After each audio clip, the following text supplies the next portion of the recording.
Estamos chegando com uma conversa com Guilherme Marques, diretor de dublagem do Kamen Rider Zetsu. Também tem o nosso review da missão para proteger a noiva VIP. E nos quadros tem uma série obscura de Tokusatsu que você nunca viu na vida. O Toku Agora começa agora! E estamos chegando com mais um Toku Agora para agitar seu final de semana. Tudo bem, Kuroda, Gil? Boa noite. Boa noite, vocês. Bom demais. Melhor impossível. Essa semana tá boa demais. Tá.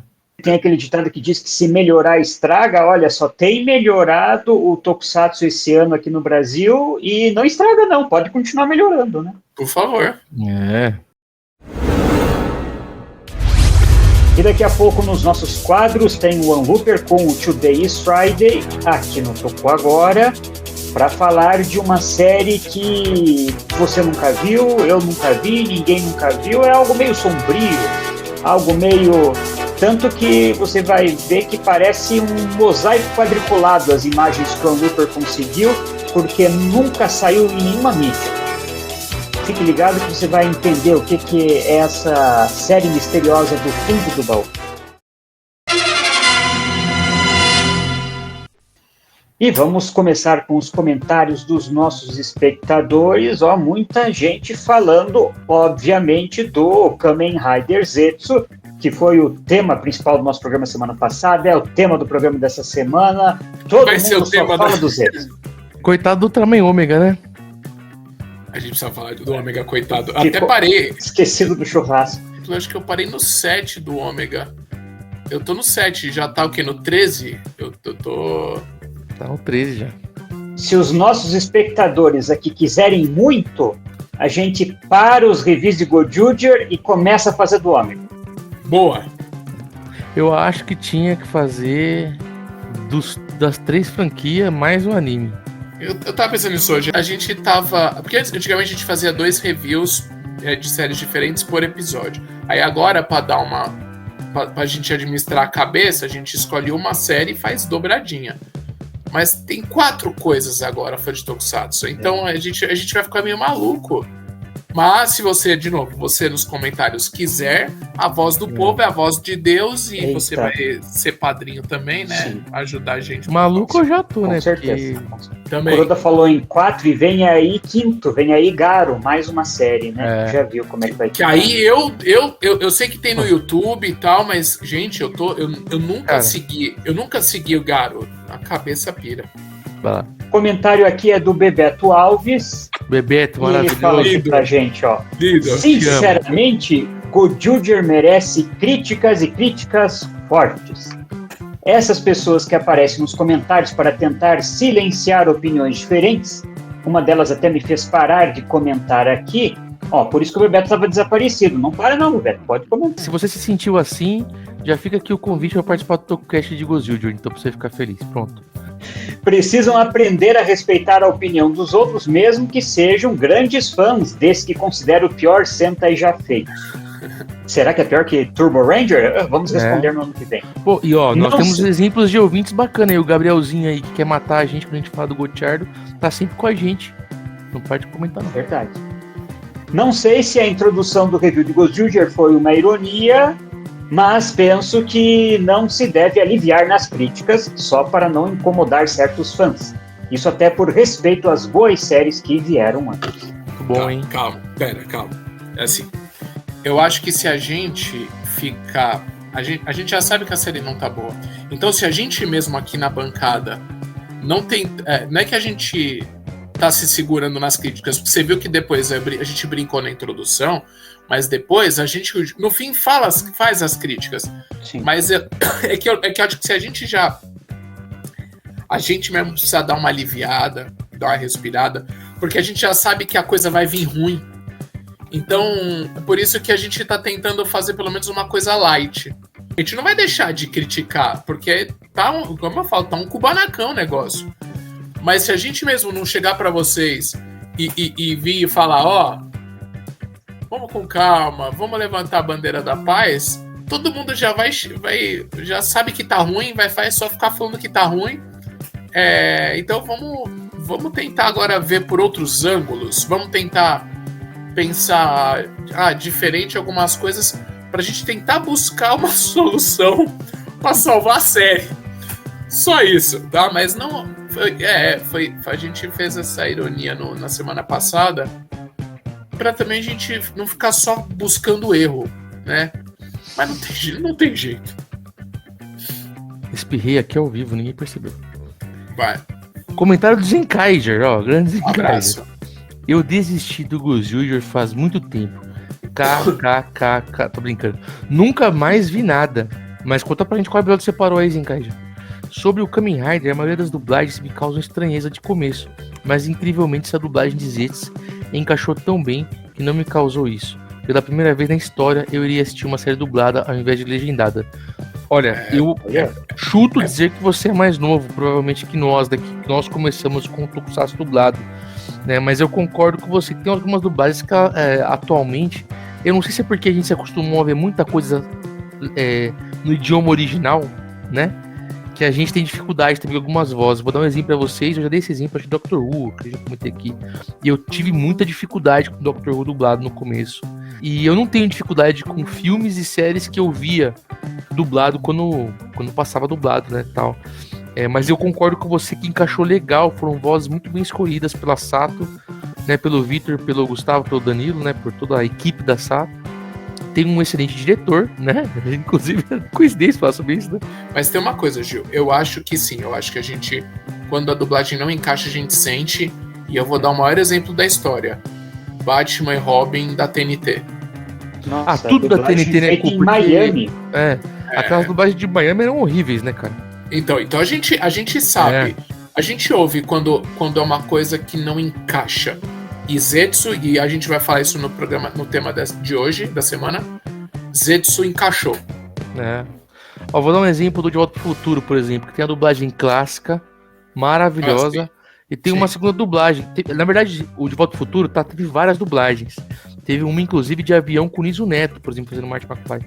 Mas vamos falar as duas principais, que é a famosa da Globo e a atual agora dos DVDs e tal, né? São duas dublagens excelentes. Eu tenho dificuldade com a segunda dublagem, mas ela é ótima, porque as vozes encaixam, foi o que você falou.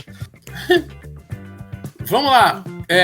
Canal da Júlia Mello. Um beijo pra Júlia, pro Júnior, um beijo pra vocês aí. Beijo, paizão, galera. Obrigado aí por tudo, gente. Eu estou impressionado com o ano de 25 para o Tokusatsu no Brasil. Série inédita, de boa qualidade e dublada em menos de um mês. É um marco pra Tokunet. É hora de dar parabéns para seu Sassá. Pra Júlia, que só tem 8 anos, ver a série dublada é outra experiência. Puta que pariu. Desculpa, Júlia. Puta que pariu é um Pokémon. É verdade, né? Puta, conta aí. Nossa, pra Júlia deve estar mó legal, né? É verdade. Assim como pra todas as crianças, né? Mas vou tentar não ser crítico e não abraçar uma treta que não era pra ser uma treta, mas o Gil deu uma opinião numa conversa e eu concordo, né? De pessoas perguntando, nossa, estreou dublado, então já tá bombando por aí, já furou a bolha? Não, claro que não. Não é também Ctrl Alt Aleluia. Mas só o fato de já tá... Porque para furar a bolha, precisa primeiro agradar a gente aqui. Está agradando a gente. Então agora vamos espalhar a palavra. Espalhando a palavra, fura-se a bolha. Então agora é o próximo passo, né? Tá todo mundo acompanhando, gostando, curtindo, compartilhando. E vamos fazer o possível para estourar a bolha, né? Mas não é um processo, né? Que eu espero que dê muito certo. E pensando nas crianças aí, espero que a Júlia tenha gostado. Pelo volume de view, gente, vou ser bem sério pra vocês, tá? Eu não achei que o fandom de Tokusatsu fosse tão grande. Mas o perfil de vídeos da Sato, ele tá restringindo só Brasil, os vídeos? É verdade. Tem também a América Latina toda. Então, aí tem isso. Não o dublado, né? O não dublado, mas o legendado, né? Não tô desmerecendo. E não é desmerecer o seu argumento, não, Gil. Eu acho ele super válido. Mas, mesmo assim, é muita gente. Inclusive, nosso programa ganhou elogios do senhor Vitor Sato aí, ó. Muito obrigado, verdade. É verdade. O programa mais influente e menor audiência da Tokunet. Nós somos o programa... Na verdade, o Tokusatsu.com.br é o programa dos influencers. Só os influencers assistem. Ó, a Sato tá investindo, que a grana vem da Sato. A Sato está com vontade de investir. O Vitor da Sato está gostando do conteúdo que está investindo. Sim. Está gerando um retorno satisfatório, então não arriscariam com os Zets. Pessoas que conhecem e gostam de Tokusatsu, como o Danilo e o Gustavão, estão envolvidos, estão trabalhando lá para fazer o negócio dar certo. Bons dubladores. E a gente tá há mais de 20 anos, por exemplo, falando de nós, né?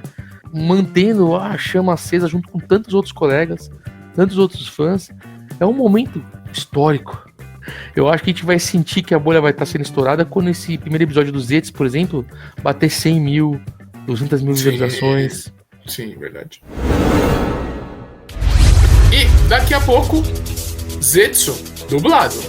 Que eu vi dublado. A saga da noiva VIP. Que a gente tem aí episódio dobradinha, um vilão bacana. Finalmente teoricamente a segunda forma, né? Ou tem o principal e mais uma, né? A segunda forma, a forma azul, a forma steamer, é isso. E aí, gostou? Não gostou? Vamos conversar daqui a pouco. Para comemorar os 50 anos da franquia Super Sentai, foi lançada a enciclopédia Super Sentai Daisukan Hyper. A obra reúne informações completas sobre todas as equipes, heróis, vilões, mechas, robôs e tramas televisivas, desde Go Ranger até Gojuger. Previsionado pela Toei Company e escrito pela Bandai, o livro repleto de ilustrações tem 280 páginas. O Godzilla Fest 2025 revelou um novo pôster do evento que acontece em Tóquio no dia 3 de novembro. Serão comemorados os 30 anos do filme Godzilla vs Destoroyah e exibido o curta Shinjuku em Chamas, que trará o Burning Millennium Godzilla, que é inspirado na forma vista no filme Godzilla 2000.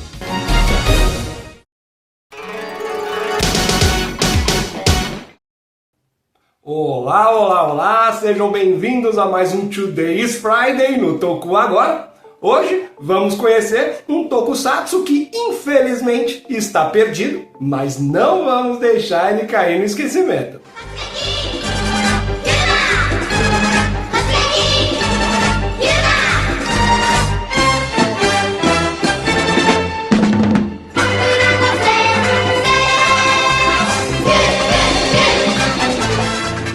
Totsugeki Human foi uma série de 13 episódios produzida em 1972 e foi ao ar pela Nippon TV. Ela conta a história de Junichiro, um professor de ginástica universitário que abandona o trabalho dele e viaja pelo Japão através ali de escolas primárias, recrutando crianças para ajudar ele a combater monstros e invasores malignos. Esse professor, na verdade, é um alienígena, ele veio do planeta humano, ou planeta human, né? E ele veio aqui para a Terra para enfrentar o exército Flasher. Então, ele recruta as crianças ali para ajudarem ele a se transformar usando o Sino-Human. Nesse ponto aí é um negócio muito legal. Quando ele tinha que se transformar, ele convocava o público, né? Eles deviam ter ali algum dispositivozinho, alguma coisinha que era distribuída antes da peça, né?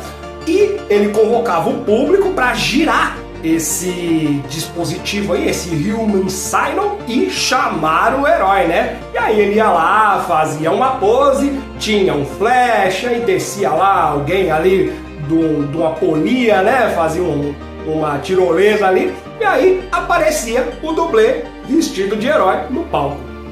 Como eu disse, né? Palco, público, tal? Sim, é porque ela era uma peça de teatro, né? A série foi criada para competir com a popularidade do Kamen Rider na época, né? E ela era gravada como uma peça, né? Mais ou menos quem foi aí ao Anime Friends ou acompanhou as nossas postagens aqui no Toku Agora, nas redes sociais por aí, no tokusatsu.com.br, teve o show do Ultraman no Anime Friends, né? Era mais ou menos a mesma coisa.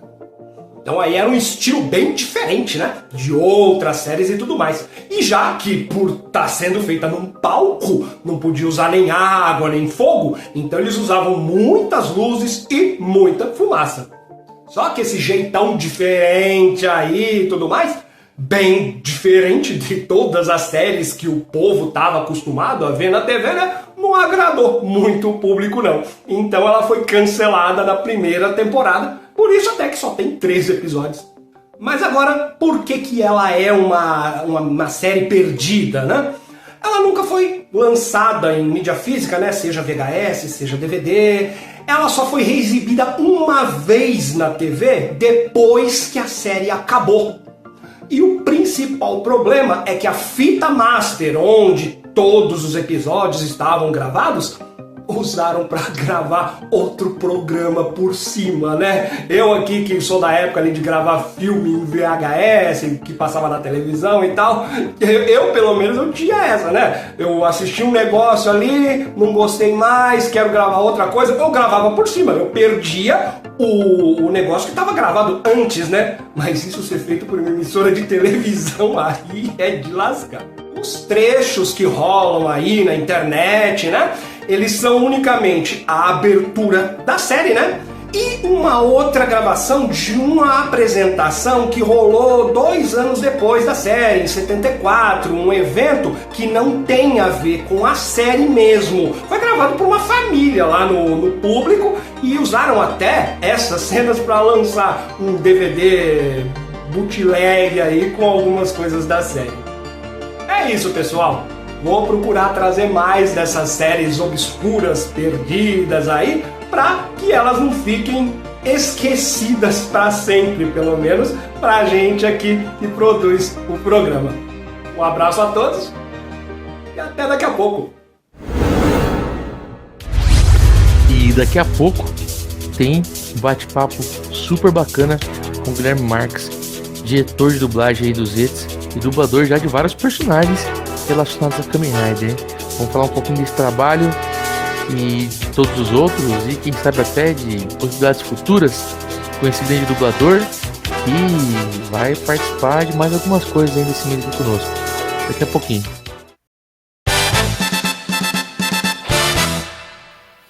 E já estamos de volta na quinzena do Kamen Rider Zetsu para falar agora dos episódios 4 e 5.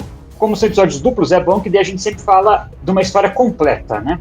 Finalmente. Essa semana é da Noiva VIP e eu prometi no final do programa passado e cumpri.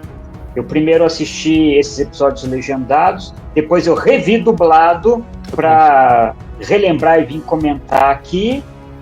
Então, nós tivemos agora uma história que sai daquele arco inicial, né, da série. Finalmente apareceu a abertura. A música, na minha opinião, faz tempo que eu não vejo uma música de Kamen Rider que eu ache legal, que me empolgue. Não quer dizer que seja ruim, mas eu não sei ainda, parece que falta alguma coisinha para a música me pegar. Mas eu achei a estética da abertura, eu achei muito legal. Inclusive, para mim pareceu, mas está aqui o Gil que pode falar melhor disso, a primeira parte da abertura é muito baseada naquelas aberturas dos filmes do James Bond. A estética das coisas saindo, uma flor que vira uma arma, para mim ficou muito lembrando isso. Ficou. Legal. Ficou sim. Mas uma cena me chamou a atenção na abertura, que é a cena deles todos gigantes na cidade. Isso é legal. Tipo eu aqui, ó. Sim. Isso é legal. Eu acho, parece, que a gente se acostumou com os cantores clássicos, porque eu não imagino essa música ao vivo.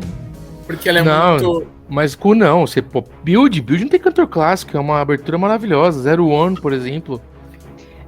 Pra mim, por exemplo, o encerramento do Kamen Rider Saber, eu não gosto do Kamen Rider Saber, é o picolé de chuchu, mas o encerramento eu acho fantástico, a música de encerramento. Mas as últimas músicas não é mais esse popzinho aí, dançante e tal? Acho que... do Gabo foi legal, pô. Do Gabo foi legal, sim. Do Gabo foi legal, mas elas são todas essas coisas dançantes. A Zero One também. A Zero One é muito boa. Sim, todas são dançantes. No Kamen Rider já não tem aquela fanfarra que fala, né? Aquela música heróica. Ela tem uma música já de ação, praticamente. Sim. Mas tá assim desde o... Acho que o Hibiki foi o último que teve um negócio diferente. Eu acho que ele, nos últimos anos também, acho que, vamos falar dos Reiwa, assim, por exemplo, os Reiwa, eles deixaram também do estilo da música acompanhar a série. como acho que como o Kuroda falou, tá tudo meio dançante, porque veja, por exemplo, você pega o tema de abertura do Double, ele tem um instrumental dele, lembra músicas que tem a ver com detetive, espionagem. A do Você já vai é maravilhosa. Você vai pro Forze, a temática do Forze é muito parecida com músicas, se você for ver séries de escola japonesa. Então, inclusive até a música do Drive tem uma coisa que ela é bem rápida, porque é uma música de velocidade, que é o tema da série. E parece que a Avex não tem mais tentado escolher um artista que tenha um estilo sonoro que combine com aquela série. O Kamen Rider não faz mais isso, o Kamen Rider não faz isso faz tempo já. Mesmo quando a música tem algo que combine ou algo assim, a franquia já não faz isso faz tempo já. A franquia Kamen Rider já há muito tempo, tem música que eu gosto muito, música que eu gosto menos, assim, né? Agora, vendo os comentários aí nas redes sociais, entre o episódio 4 e o episódio 5, eu vi que muita gente caiu do cavalo, porque depois do episódio 4, eu ouvi alguns comentários de pessoas falando que tá muito óbvio esse mistério, pô, o menino amigo de infância é fã dela e não quer que ela se case, mas então agora ficou claro que o sonho era dela porque ela não quer se casar e tudo mais. Caíram do cavalo no episódio 5, porque inclusive eu gostei do episódio 5 porque essa é a conclusão do investigador, né, apressadamente. E ele fica meio com cara de tacho no final da história, porque não tinha nada a ver de triângulo amoroso, não existia um triângulo amoroso nessa história. O problema ser porque ela tinha medo de altura, não é uma coisa meio... É uma quebra de expectativa muito grande. Você imagina coisas mirabolantes e tal, então no fim era só um medo de altura. Tipo, pra mim foi excelente, cara. Porque o primeiro episódio, o primeiro episódio desse arco, né? O quarto episódio eu achei super fraco.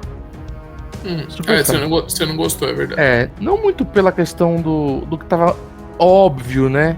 De ser ali um caso de amor mal resolvido. E mesmo que fosse, tá? Mesmo que fosse, o episódio tava fraco. O episódio 5, além de ser um episódio muito melhor, muito bacana, né? De desenvolvimento de personagem e tudo. Essa quebra de expectativa de não ser o sonho do cara apaixonado, de não ser o sonho dela por um amor não correspondido, ser só o medo de altura, pra mim foi enriqueceu o episódio, entendeu? Porque ele não caiu na mesmice, sabe? Então acabou enriquecendo tudo que tá ao redor. E acabou, porque assim, se fosse um caso de amor, você teria que dar muito mais atenção para esses dois personagens que não vão voltar mais na série, ao invés de dar atenção pros personagens que precisam de atenção agora, porque tem todo o desenvolvimento em cima deles. Então eles não precisaram desenvolver a mulher, não precisaram desenvolver o cara, eles desenvolveram o lado detetive do Baco, né, o lado investigador do próprio Baco, né, e desenvolveu já o que vai tanger ali a relação dos três ali, né. Então achei que foi até bom não ter sido muito profundo ali. Agora o que seria muito louco mais pra frente acontecer alguma coisa e aí voltar e aí sim ser o menino por questão amorosa pela menina. Pode ter o sonho dele também, né? Mas o sonho dele de vingança por não ter conseguido ela, alguma coisa assim, né? Agora, eu gostei muito que a gente tirou o Fujimi e a parceira dele do caminhão, eles descobriram o armário do Baco e pelo jeito vão trabalhar agora de lá de dentro, né? Mas ele não é muito afeito de seguir as regras e cada vez me lembra mais, como eu já comentei aqui nos 2 programas que a gente já falou do Zetsu, me lembra mais a relação do Mulder e da Scully no Arquivo X, porque o Mulder também passava por cima das regras e aqui o Fujimi também, ele invadiu a casa do Baco sem autorização, vasculhou as coisas dele, coisa que abriu o armário. Pela lei ele não podia fazer nada disso. Mas é interessante, né, que no fim a base da história do centro onde eles vão ficar, né, que no Gavi era a cozinha da Sática, agora vai ser mesmo o escritório ali, o guarda-roupa, e todo mundo vai acessar lá. Vai ser interessante isso. Mas em algum momento o Zero vai ter que se mostrar, né, porque... Sim. Se eles começarem a ficar o tempo inteiro lá dentro, como é que vai ficar a interação do próprio Baku com o Zero. Ele pode usar o telefone, alguma coisa, mas assim como a seria irmã melhor dele, ele né? se apresentar, né? Assim como a Minami. A Minami também vai uma hora vai ali guardar a roupa dele, vai tropeçar e vai abrir o armário. Então, no fim, todo mundo ali vai acessar o guarda-roupa. É que a irmã dele ainda tem alguma coisa, né?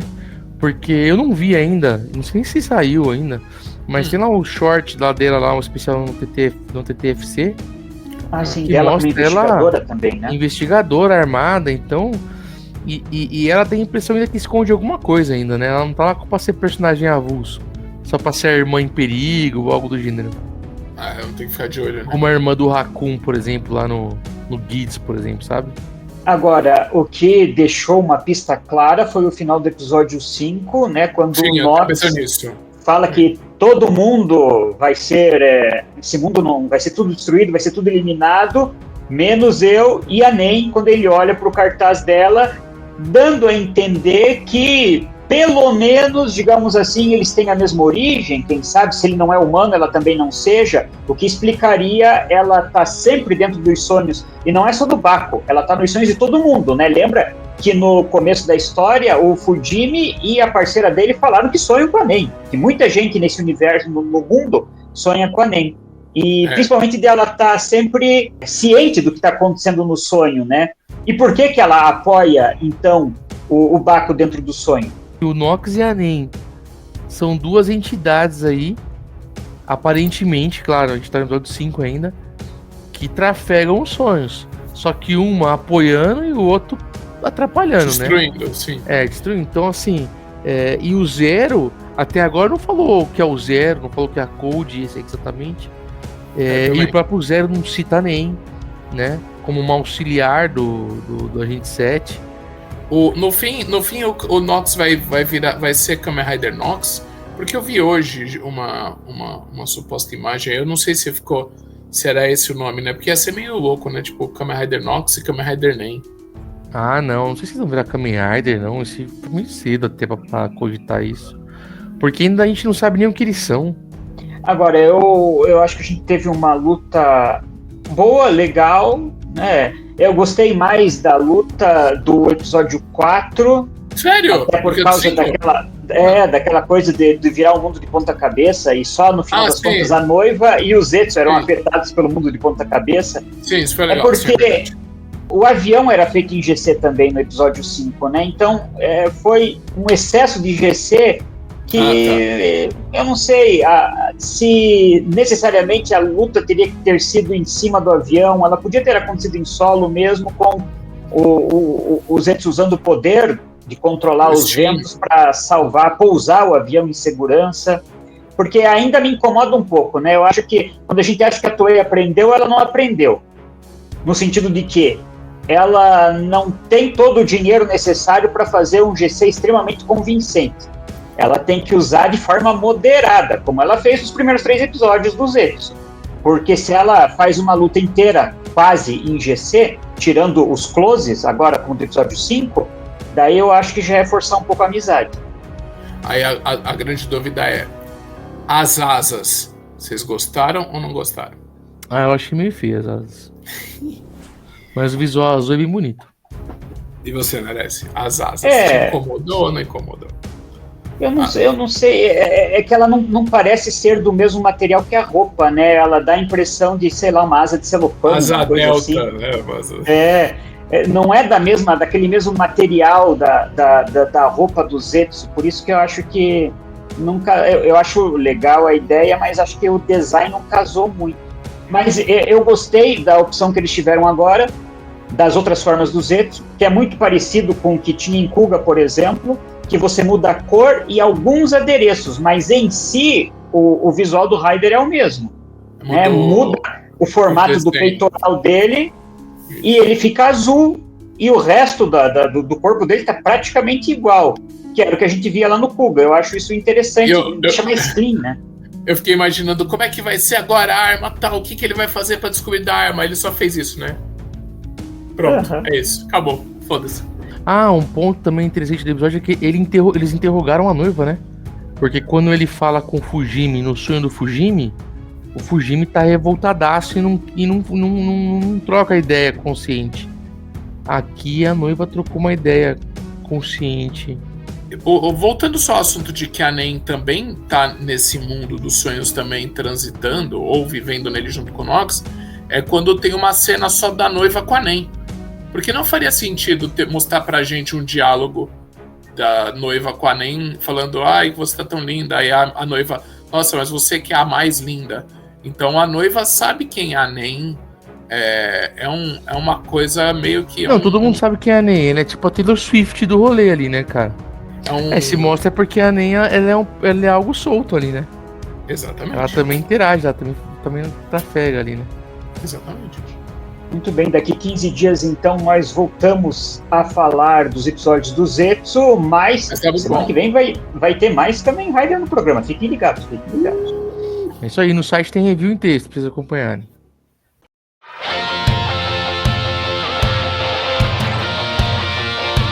20 anos se passaram desde que os últimos Sentai salvaram o mundo. Hoje, eles vivem em empregos comuns, esquecidos pelo tempo, mas algo sombrio está surgindo e os heróis exaustos terão que decidir reacender a lenda ou deixá-la morrer para sempre. Shin Zero, de Matthew Bable e Guilherme Sangelan, homenageiam e reimaginam o universo de produções do gênero Tokusatsu, trazendo uma história sobre heroísmo, desencanto e a busca por sentido em um mundo que já não acredita em heróis. Shin Zero é um lançamento da Comic Zone, disponível para venda na Amazon.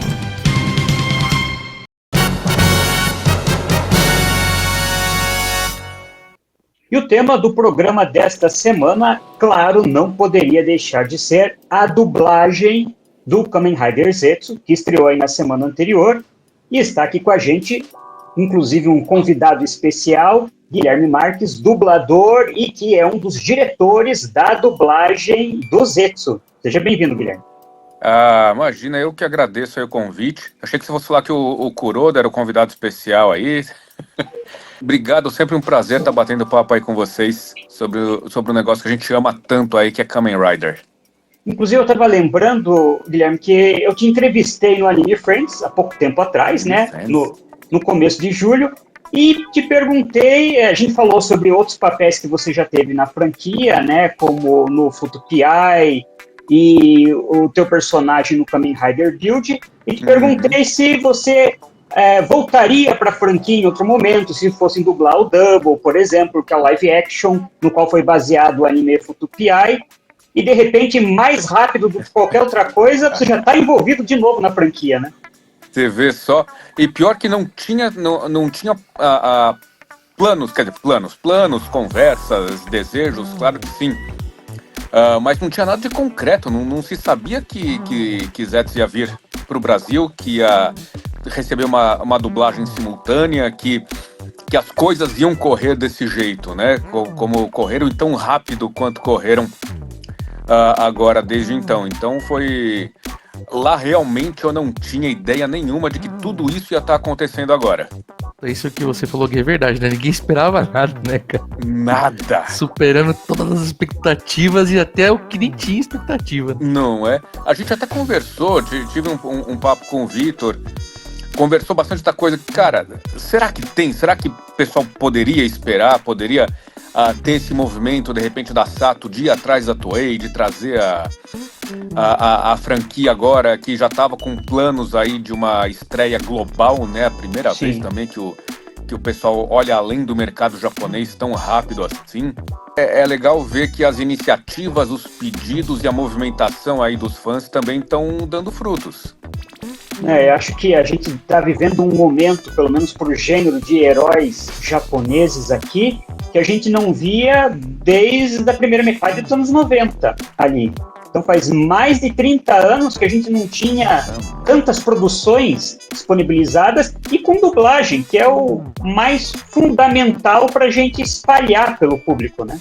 É um diferencial, né? É um fator que agrega, né, a população um país tão grande como o Brasil. Então é fundamental para que a gente consiga manter vivo isso, né? Manter vivo esse interesse. Porque se lá atrás foi mais de 30 anos, tem gente que não está nem viva esse tempo todo aí, acompanhando agora.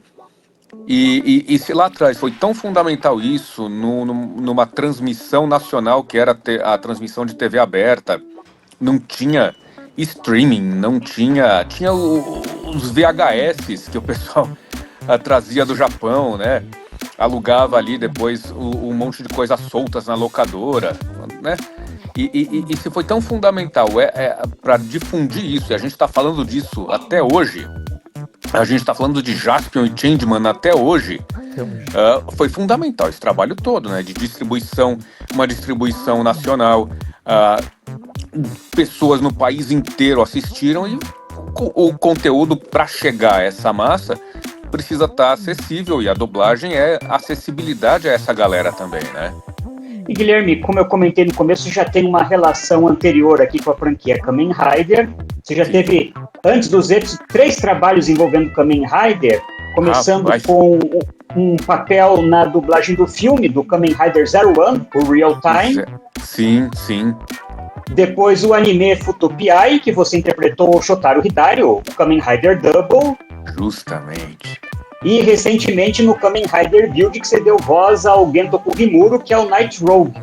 Como é que foi para você essa relação nessas 3 obras aí? E que imagem você tinha do Tokusatsu, sei lá, de uma época de juventude ou de infância, e aquele Tokusatsu que você encontrou hoje ao dublar? Sabe que antes disso tudo, até tive um pouco desse papo com o Kuroda e com o Danilo, também de que Power Rangers também é Tokusatsu, então antes disso tudo eu ainda fiz Power Rangers, né?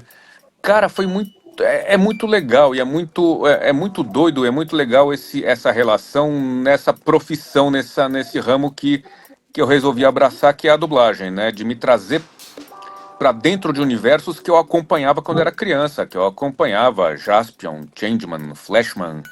Antes disso, resquícios na minha memória de Ultraman, de Ultra Seven.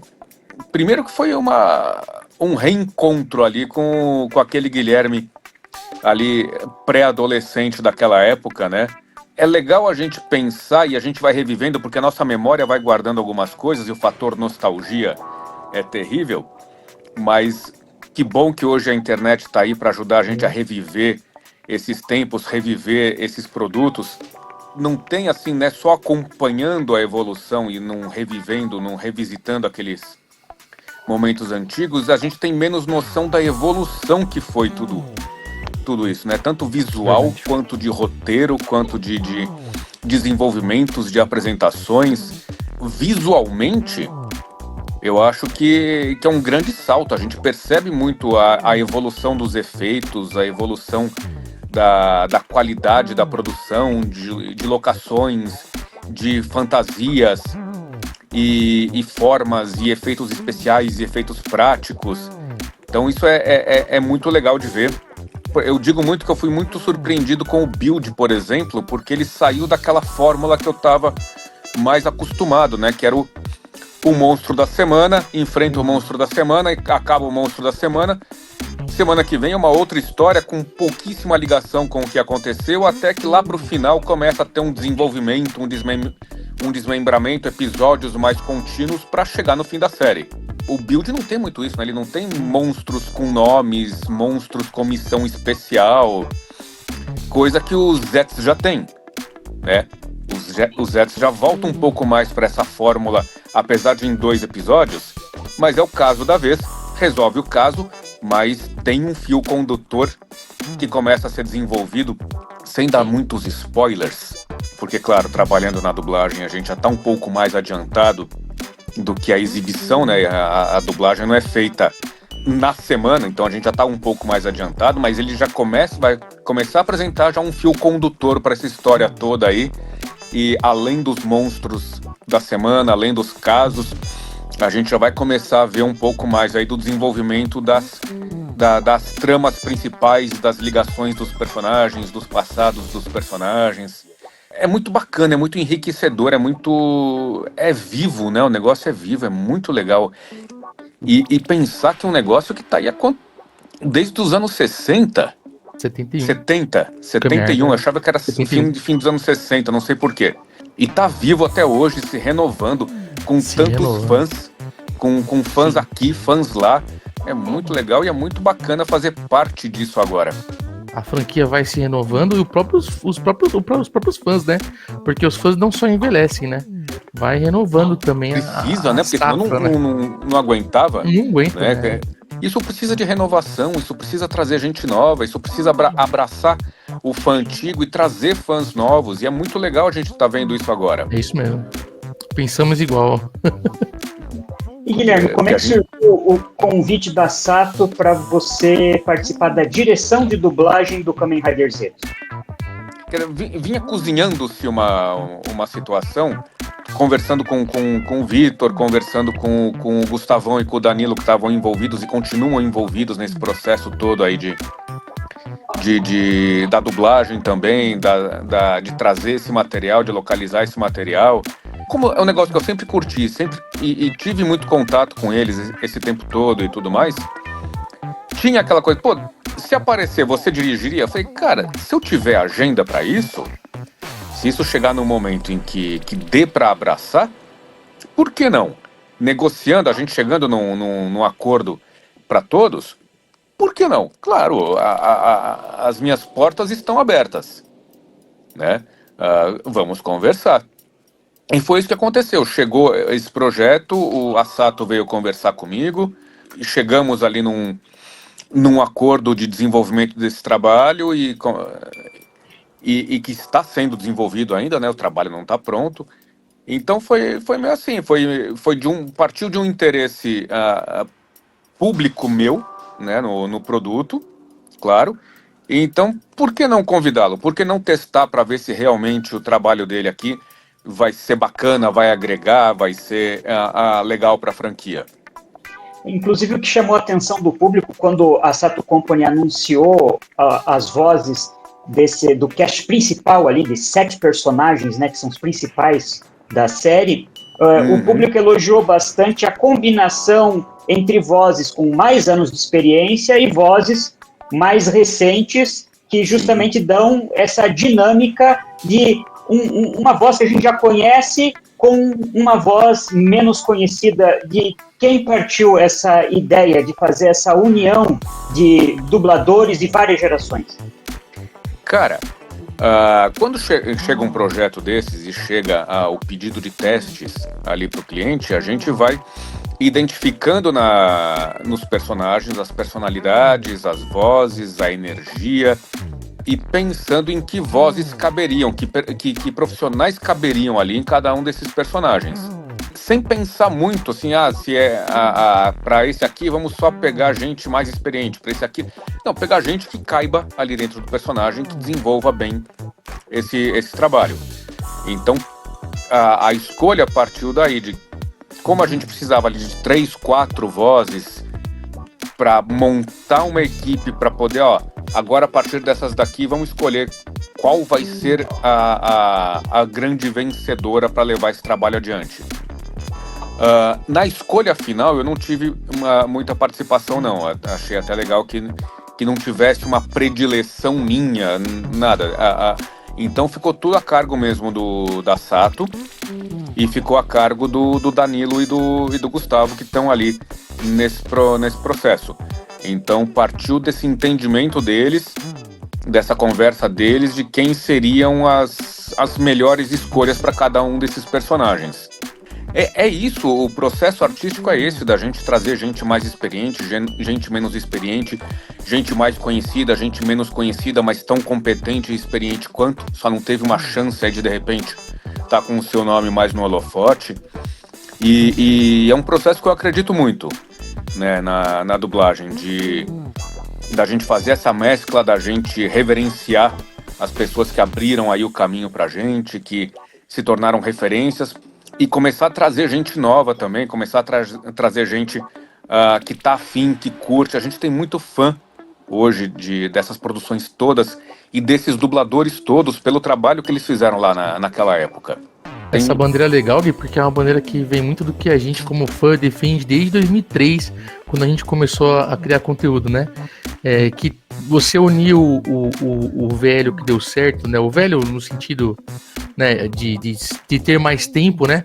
Com o novo, dá um casamento legal, né? A gente falava isso sobre série, e na dublagem também é um grande exemplo disso, né? Estamos trazendo um trabalho novo para um público novo, com atores novos. É legal a gente trazer pessoas que já fizeram, mas trazer gente nova também, para que o trabalho não tenha a mesma cara que tinha antes. A ideia é que a gente consiga trazer sempre esse frescor, justamente do que são as novas produções, mas trazer também o conforto de saber que você tá em casa, tá? Putz, esse aqui eu reconheço. Esse aqui, olha que legal, trouxe o cara que fez não sei o que lá, não sei quando, em outra série, trouxe pra cá. Então é muito isso, e é a gente brincar com isso junto com o fã também, junto com o espectador. Guilherme, em relação ao processo de dublagem, a gente sabe que, por exemplo, diferente do Build, que a série estava lá já toda feita anos antes, e dá para dublá-la de uma vez só, a gente tem uma série que ainda está sendo gravada no Japão. Eles estão bem adiantados em relação ao que a gente assiste, mas está sendo gravada. Qual que é o desafio? Qual que é a diferença de vocês terem que trabalhar em algo que ainda está sendo construído lá no Japão, no original? Cara, é a mesma surpresa que vocês têm quando vocês vão acompanhando e assistindo. A gente tem uma frente de trabalho, né? Então a gente a Sato já recebeu uma sequência de episódios que vão passando por tradução, vão passando por adaptação, por gravação, até chegar na exibição. Mas a gente tem uma frente.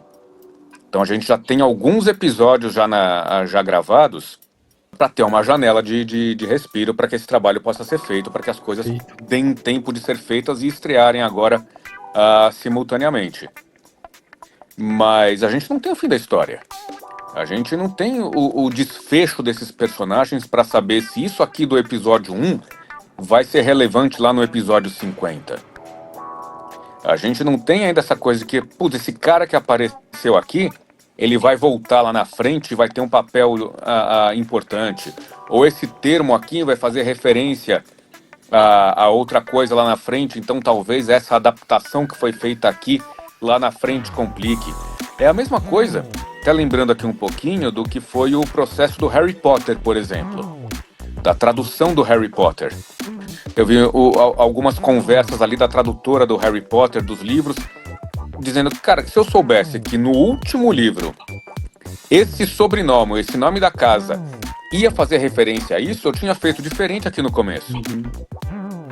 Talvez a gente chegue num ponto lá na frente que a gente olhe para trás e pense, caramba, acontece com obras desse tipo, com trabalhos nesse tipo.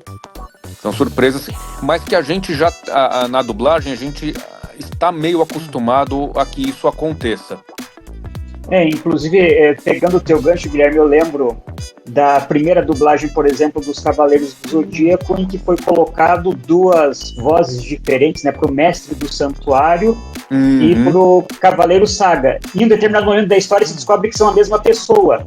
Daí se optou por manter uma das duas vozes. É algo que, é claro, se tivesse a informação de que é o mesmo personagem, teria sido já escalado a mesma voz, né? Então, são surpresas que podem acontecer mesmo, né?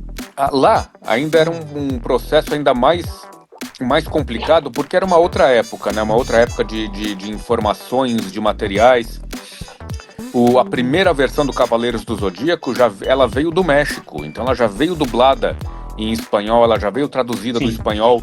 Então você não tinha, por exemplo, acesso a roteiros, a sinopses, a algumas conversas, de repente, que elucidem melhor alguns pontos.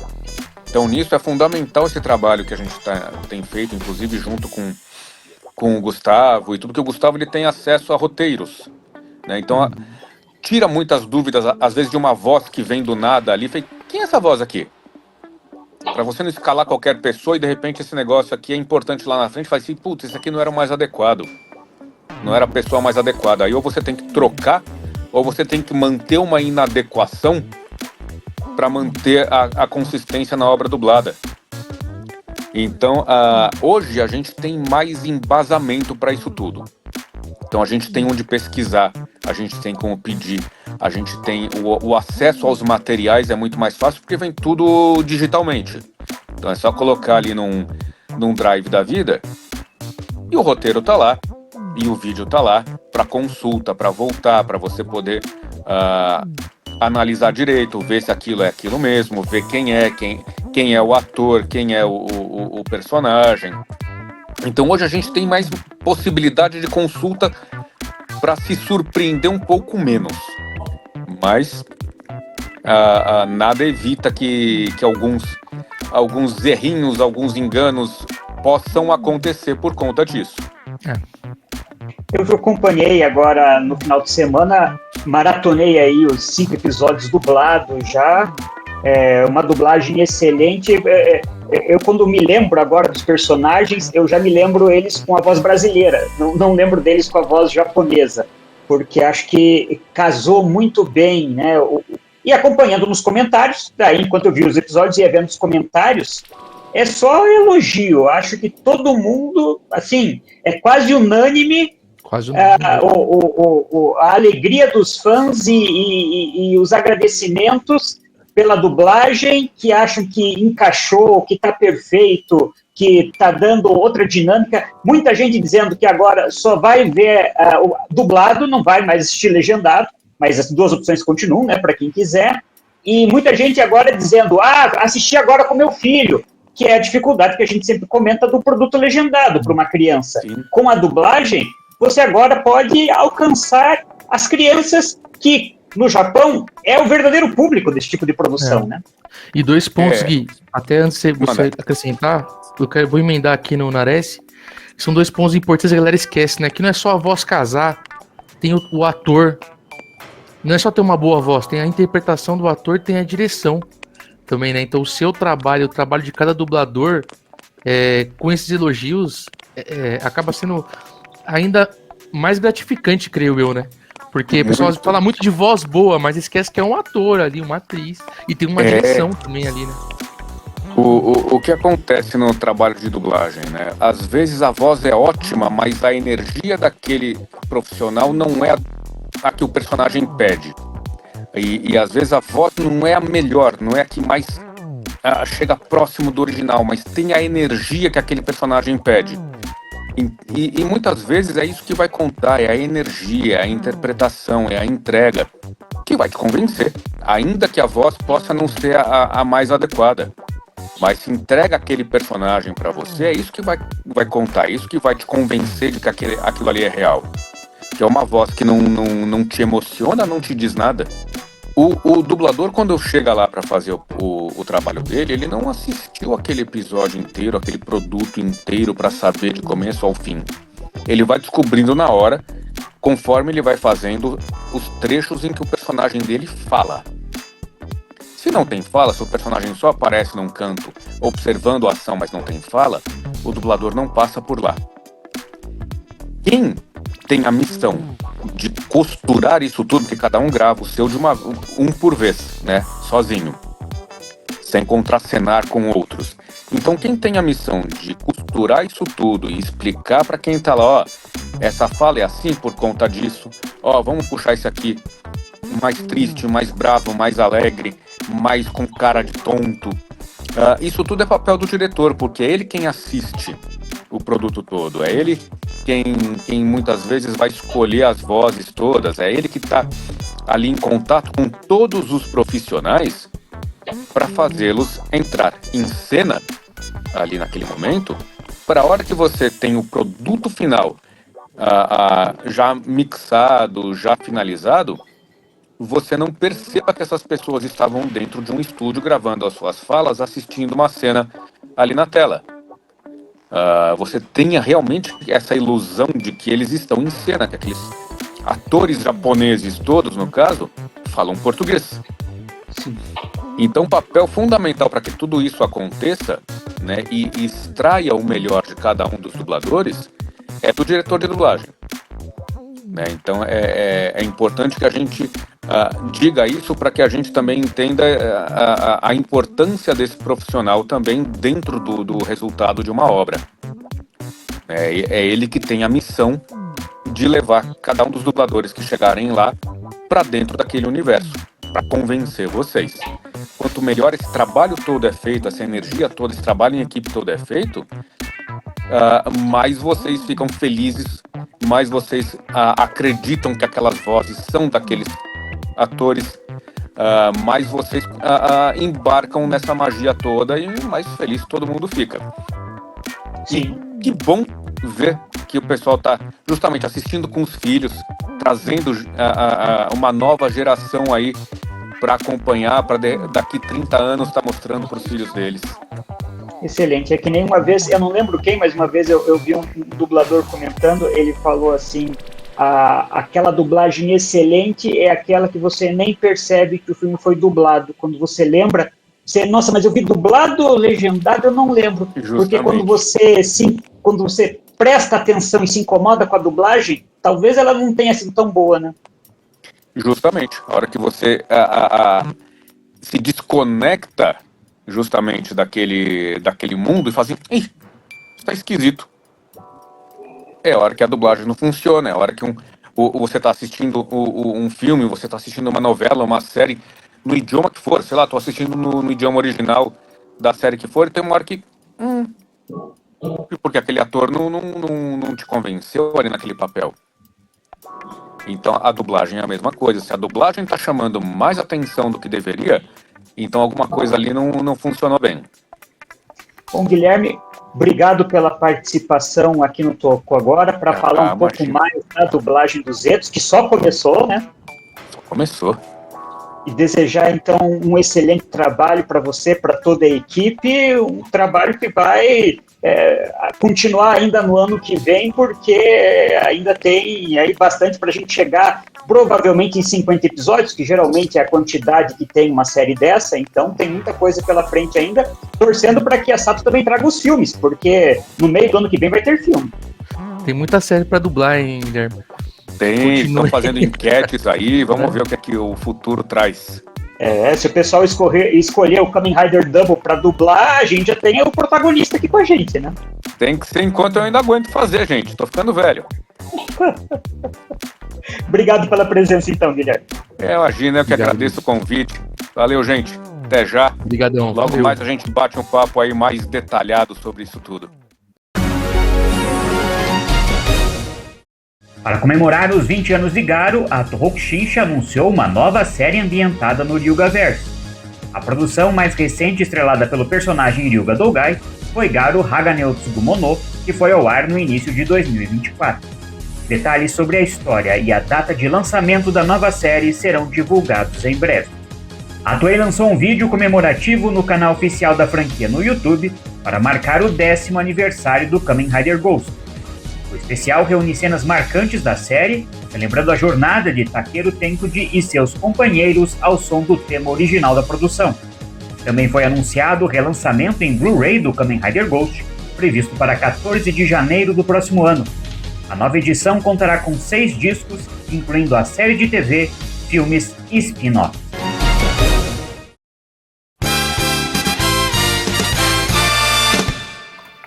E depois de um programa recheado, tem Tokusatsu News, Guilherme Marques, teve quadros, teve leitura, teve review, teve tudo aqui hoje, né, André? Teve de tudo. Até tretas.